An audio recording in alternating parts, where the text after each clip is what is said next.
იოსებ კვიჟინაძეს სასტრაფო ჭირდება დახმარება. მე ამ გადაცემას გამოვიყენებ რისთვის?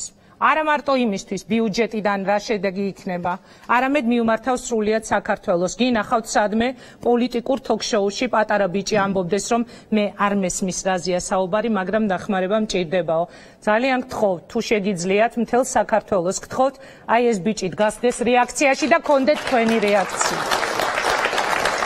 დიდი მადლობა, ძირფასო, დიდი მადლობა და მე მინდა რომ გადავიდე ჯაბა სამუშიასთან შეკითხვით, რას მოიგებენ ეს ადამიანები, ან რას წააგებენ ჯაბა, თუ კი გაიწელება პროცესი. ამ ადამიანებმა ქალბატონებმა წააგეს იმით, რომ ნაციონალური მოძრაობა იყო ხელისუფლების სათავეში 9 წლის მანძილზე.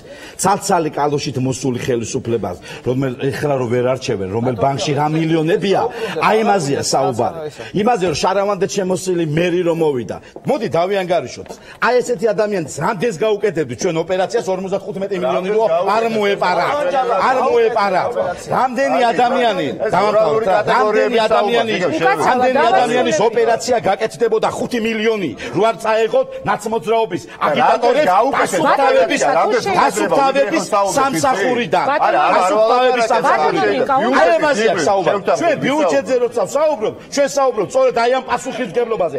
კოოპერატიული ბინადრობის ხალხია 5 მილიონი უგულავამ წაართვა.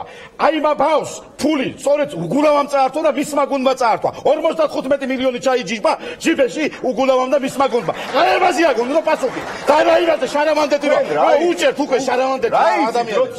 ჩაიჯიბა 5 მილიონი გადაწყვეტილება გამოიწვია დასუფთავების სამსახურიდან. აი ემაზეა გეტყვით. კარგი, ბატონო